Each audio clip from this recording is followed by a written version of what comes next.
This is going to be the 2x2 part of the Cubing World How to Get Fast series.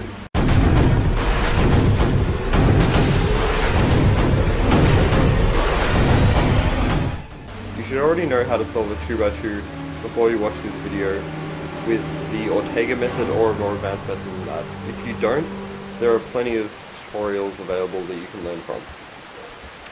This video will take you right from beginner using the Ortega method to a world-class speedcuber using EG2 and also some other methods to help you. So if you are a beginner, you don't need to watch the whole video. You just need to watch the bits that are relevant to you. So don't expect to understand it all at once. It can take years to learn everything in this video. The first thing I'm going to be doing in this video is showing you some different 2x2s and recommending which ones to buy for speed cubing. So the four main cubes I'm going to be showing you are the Diane, Wit2, Moyu Lingpo, and Cyclone Boys 2x2. The Diane 2x2 is known to be a very good 2x2. It has a very smooth feel, isn't crispy as some other 2x2s, and is generally very fast and good at corner cutting. So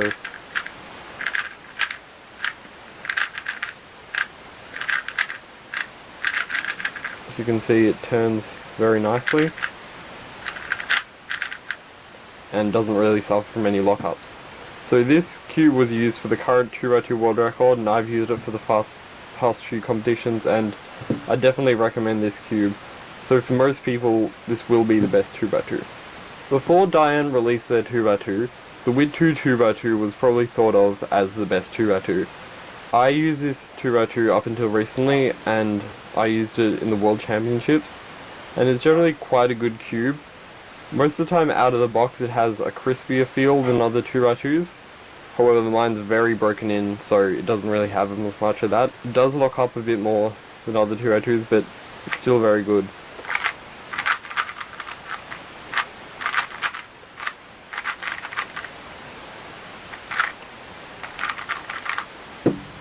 Recently, the Moyu Lingpo 2x2 has been released, and a few speedcubers have started using it. I personally don't like it that much. It is quite fast, however it's got a bit of a scraping feel. Apparently if you lube it well and lube the core, it can be a lot better, and it's very fast, but I personally don't like it that much. But it's worth looking at, because a lot of people have said it is a good 2x2. The other 2x2 I'm going to show you is the Cyclone Boys 2x2. Unfortunately, for the moment, it's only available in a coloured plastic version, which you're not allowed to use in competition. But I still think it's a very good 2x2, especially just out of the box. It has quite a crispy feel and locks up a fair bit, but its corner cutting is good, and it's a surprisingly good 2x2, so it's worth looking at as well. When you're happy that you've chosen the right cube, there are still several things you can do to make the cube perform better. First of all, you can lubricate your cube. It's quite easy to lubricate a 2x2, you just need to misalign the layers a bit so a bit of a hole opens up, and then you can inject or spray the lubricant in. There are several different things you can do to lubricate your 2x2.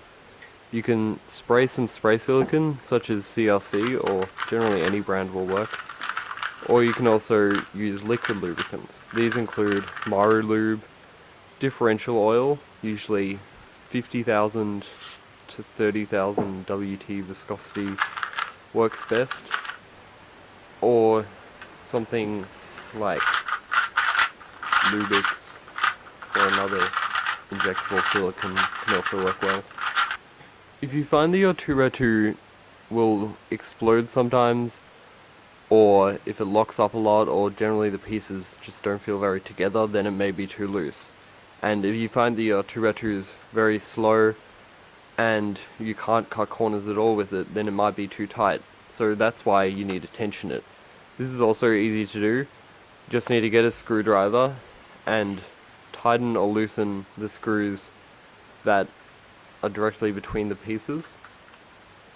You need to make sure you do it to all 6 sides so your tensions aren't uneven. And then after you've adjusted the tensions, you should try out your 2x2 to see if you like the new tensions and adjust it as necessary. If you don't know, color neutrality, or being color neutral, means that instead of just choosing one face, often the yellow or white face, to start your solve on, you can do it on any side. This is good for 3x3 and other puzzles, but it is especially important for 2x2. And probably the reason why is, say you only started on white or black on this cube. The white face or the black face isn't very good at all. However, if you are happy to start on the yellow face or the green face, then you can get a much faster solve. So it's very important right from the start to make sure you're color neutral at 2x2. The first method you'll probably start to use when you start trying to get fast at 2x2 is the Ortega method. This is quite a simple method, but if you practice a lot you can get fast times with it. How it works is, first you build a solid face. So here I've done the yellow face, however it doesn't need to be fenuted correctly. Then you orient the top face. Again, you don't need to fenute it correctly. So then you've got two oriented faces but not permuted, and then you can permute both of them in one step.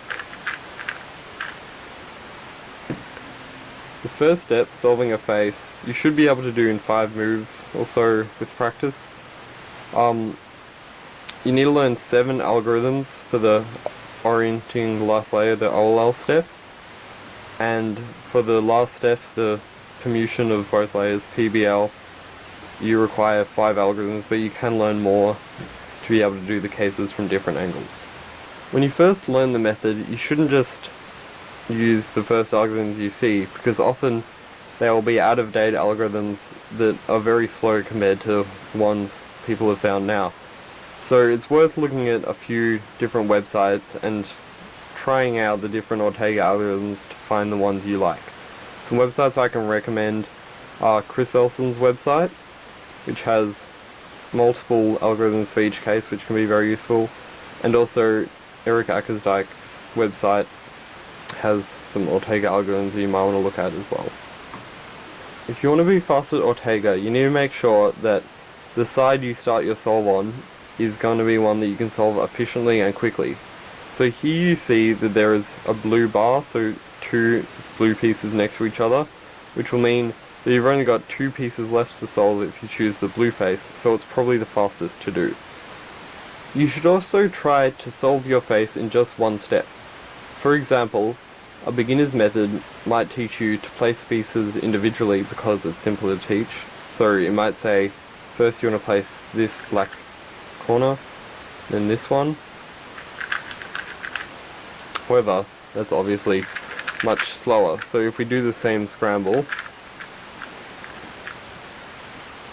we can see that this face can be solved in just 3 moves. Instead of doing the pieces individually, you think of the face as a whole and solve it in one step.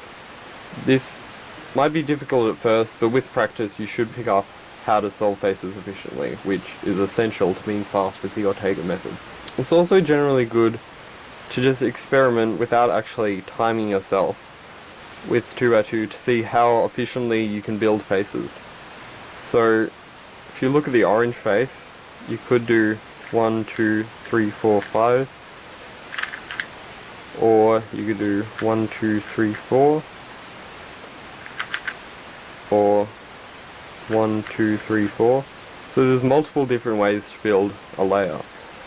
So you don't need to time yourself. You can basically just play around with the 2x2 and see how well you can build faces. It's also useful to learn multiple algorithms for your Ortega cases. This is useful because, for example, here, if you knew this algorithm for Ortega, for that specific OLL, then you'd have to do a rotation before you did it in the solve. However, if you know another algorithm, you can just do the algorithm without rotating, which will save you time in the solve. When you get more experience with Ortega, you might start being able to predict what's going to happen further in your solve, which will save you the time of recognizing it. For example, when you solve a face, the pieces can be diagonally permuted, or if they're adjacently permuted, like this, there will be a bar of solved pieces, and then 2 unsolved pieces. And it's useful for the last step, the PBL, to know where the bar of solved pieces will be. So we can see in this yellow face, the bar of solved pieces are at the back, and we can solve the layer without affecting them, which means they will stay in the back. So then we know for the rest of the solve they're going to be in the back, so we don't need to check. When you get more experience with Ortega, you might start being able to predict what OLL case you're going to get. So if we want to solve this black side, we're going to do RU R prime and insert this piece here. So you might be able to tell that doing RU R prime, it won't affect this piece, it will move this piece to here, then move this piece up here, the yellow sticker facing up. And then this piece will move down here with the yellow sticker facing front. This is something that generally you just pick up by yourself as you get more experienced, and you can just visualize where the pieces are going to go. So what this means is we know that we're going to get a soon OLL. So then we don't have to waste time checking what OLL we have, we can just go straight onto the algorithm, which will make your solve a lot faster. Another thing that's useful to do to get faster at Ortega or any method is to look at other people's example solves, or look at the 2x2 example solve game on speedsolving.com to see if you can improve how you would solve certain cases by looking at how other people solve them. I'm going to start talking about the CLL method for 2x2, which is a more advanced method to learn after Ortega when you feel like you really want to improve at 2x2. Generally people switch this method around 5 seconds, I'd say, but it's really up to you. You should just switch to it if you're really into 2x2 and you want to get faster and you feel like Ortega is holding you back. You should learn the algorithms gradually instead of trying to memorize like 3 sets in a day, and then just keep using Ortega if you don't know the case. This way you'll remember the algorithms more, and by the time you know all of them, you'll already be fairly fast at CLL. The way the CLL method works is instead of solving an unpermuted face, like this, you solve a completed layer with all the pieces permuted. When you get good at CLL, it should only take about 5 moves to solve a layer, so like 1, 2, 3, 4, 5. But at first it'll take more, so just keep practicing with it. Then what you do is you solve the last layer in one step. So I know for this case, I can just do this algorithm, which will permute all the pieces as well as orienting them, meaning you only need to do 2 steps in the method. So it's a lot faster than Ortega. However, you need to learn 42 algorithms. Again, for this method, you need to make sure you find algorithms that you like and you can do fast.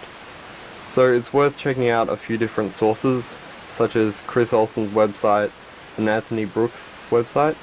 They have both a selection of CLL algorithms, so you should look through them to see which ones you find the fastest and learn those. You should get faster at CLL with practice, but there are some specific things you can do to make yourself faster. You should find ways to execute your algorithms faster. So your turning style will get faster and evolve with practice, but there are things you can do to make yourself faster at doing the CLL algorithms. You should always experiment with algorithms to see if you can do them faster by, for example, doing them from a different angle. So with this case, I used to do this algorithm, which required a rotation, so it wasn't very fast. However, I can use the same algorithm and just do it from a different angle and execute it like this, which doesn't require a rotation and is a lot faster for me. So over time you can just play around with algorithms and see if you can find any faster way to do them. If you really want to get faster at algorithms, it's worth trying to time them and see how quickly you can execute them, and then trying to improve each of them, especially the slower ones, so you can get them all under a certain time barrier. This will also encourage you to find better ways to do the algorithms. It's also very important that you keep practicing 2x2 while you learn the CLL algorithms. If you don't do this, you'll forget the algorithms quickly. And even if you don't forget them, you won't be very good at 2x2 using CLL after you've memorized the algorithms. When you get more experience with CLL, you start being able to look ahead to what the CLL case will be for easier layers. So for this red layer, it's only 3 moves. So you should try to see if you can tell what CLL case you're going to get. So you know that these two pieces will stay together because they'll move down for the R, they won't be affected by the U, then they'll just move back up for the R2. So it's like you're doing an R prime to these. So this orange stick will move back and this one will move back. So you know where they'll be facing, and then you can tell that this one will just move over here, and then this piece will move up, then across, and then won't be affected. So by those, once you're experienced, you should be able to tell which case that will be, which is a soon CLL case. This will save you a lot of time in your solve because you don't even need to look what algorithm you're going to do, you can just go straight into it. This is generally something that will come with practice though, there's no real way to learn it. Again, if you can find any, it's also good to look at other people's example solves, or look at the example solve game thread on speedsolving.com to see if you can find better ways of doing CLL. The next method I'll be covering is the EG method, so starting off with EG1. This is something you should learn probably when you're around 3.5 seconds with CLL, but it's generally when you're very familiar with CLL and you think it's holding you back and you could learn more algorithms and get faster. And you have to be quite into 2x2 to want to do this. You should learn the algorithms gradually and keep practicing while you learn them so you don't forget any of them. The way the EG method works is you start off by solving one face that doesn't need to be permuted. Like in the Ortega method. Generally this should only take around 3 to 4 moves. So 1, 2, 3, 4, and you've got this face. The next step is solving the rest in just one step, regardless of whether the layer is solved or not. For example, for this case, I use this algorithm to both solve the top layer and permute the pieces in the bottom layer. If when you solve the face, it's a solved layer, then you'll just use your normal CLL algorithms to solve the rest. If your layer is like this, and there's a bar, and then 2 pieces that are swapped adjacently, then you use EG1 algorithms, such as this. And then, if you have a layer that's opposite, like this, so there are pieces diagonally swapped, then you'll use an EG2 algorithm. Each of those sets is 42 algorithms, so if you've already learnt CLL, then you'll still need to learn 84 algorithms. However, EG2 isn't really very important, so you should start off just learning EG1, so those 42 algorithms. The reason you don't really need to learn EG2 yet is because it's not very useful at all compared to EG1, because you can just do something called anti-CLL. I have a tutorial on this, but basically how this works is if you get a diagonally permuted layer like this, instead of doing an EG2 algorithm, you can just do, instead of your normal CLL algorithm you'd use for this, you do another algorithm, which will result, instead of a solved top face, a diagonally permuted top face, and then you can just solve both using R2, F2, R2. And often you can cancel moves, meaning it's really fairly fast to use. You should also go through some different resources to find the EG algorithms you like the most.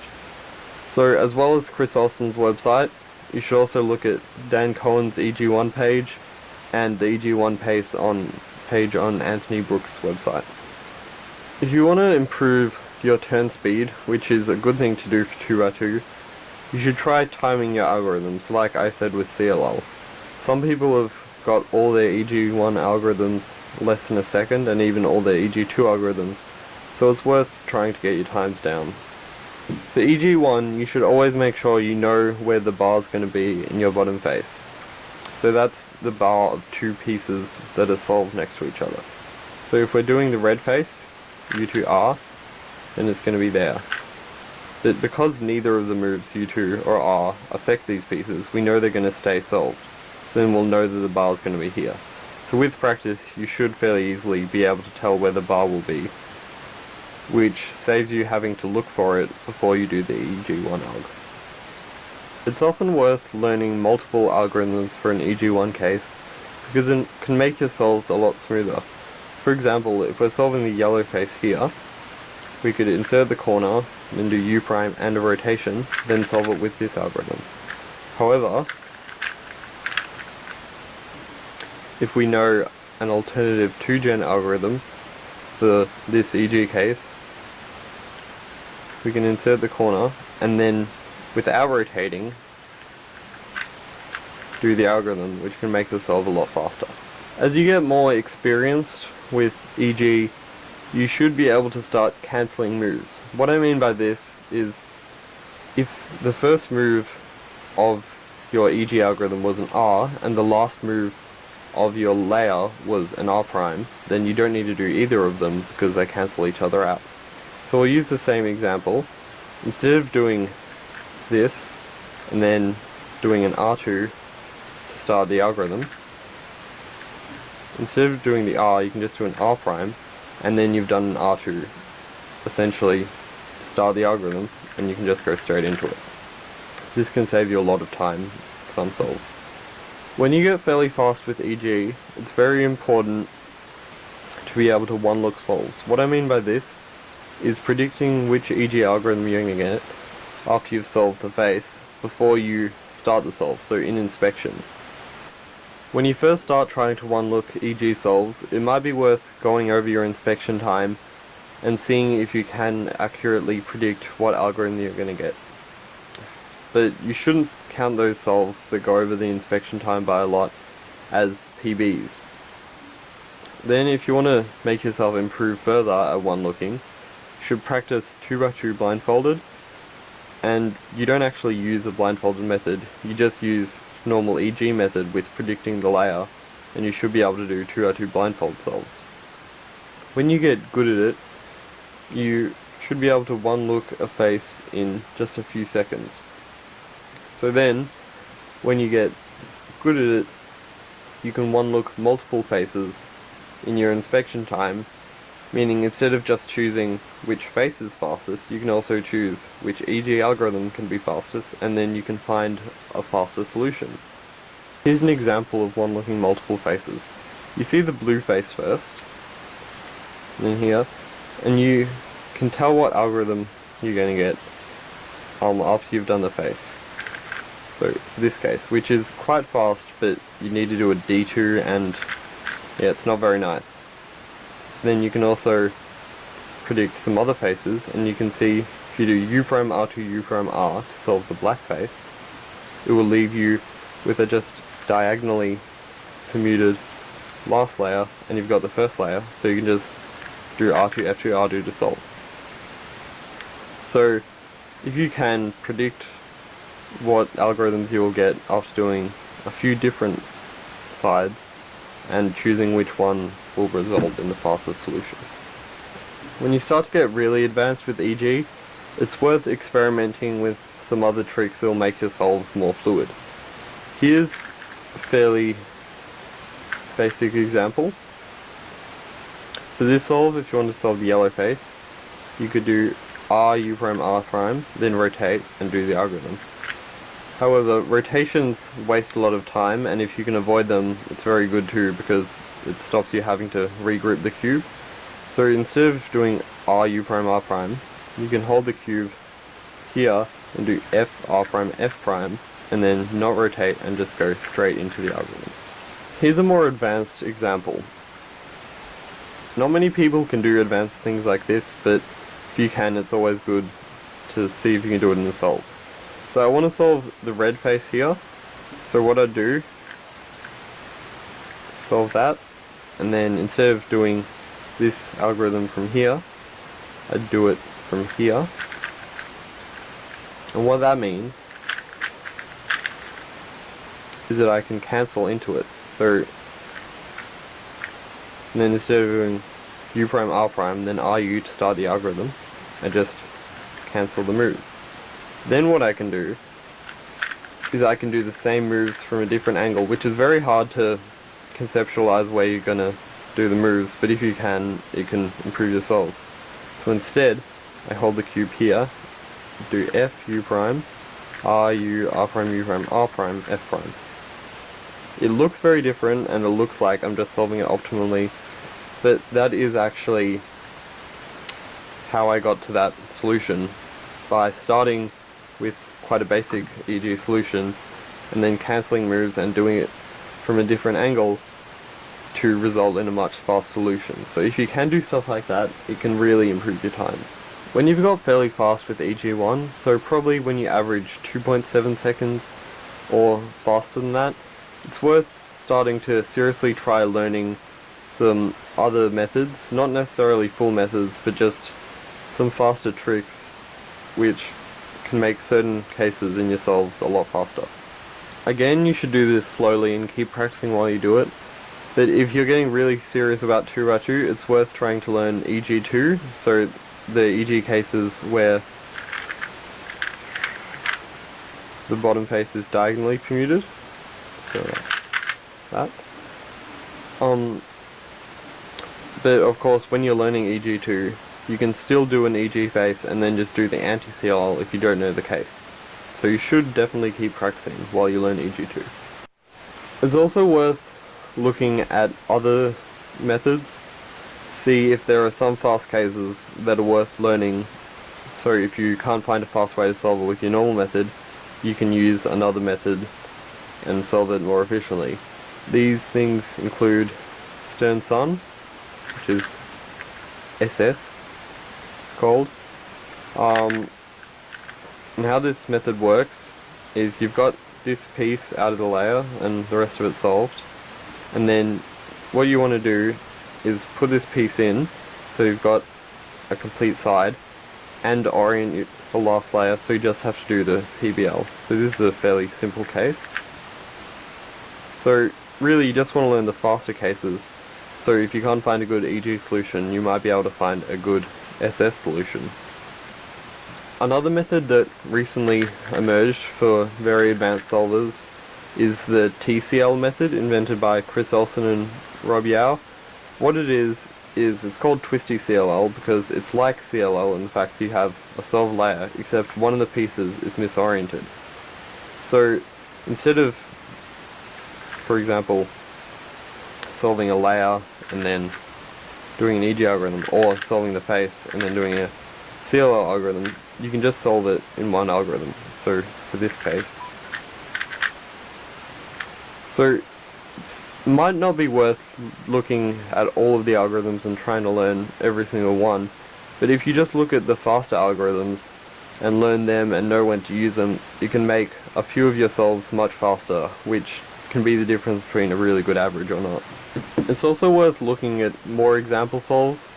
You can keep looking in the speedsolving.com example solve game thread, but at this stage there are quite a few good videos on EG example solves that you can watch. So me, Jay McNeil and Chris Olsen filmed an example solves video which shows how we would solve certain cases, so you might want to look at that and see if you can learn anything from it. But also, if you're at a competition or a meetup or something and you're with other cubers, it's worth discussing your tricks and what you would do for certain cases, and see if you can get any faster by learning what they would do. Hopefully you've learned a lot from this video. I can't expect you to learn it all at once, but over time you can learn more from it. So hopefully this video has helped you get faster at 2x2. My channel is RCTA Cameron, so you can look at that if you'd like, and hopefully you enjoy the rest of the How to Get Fast series.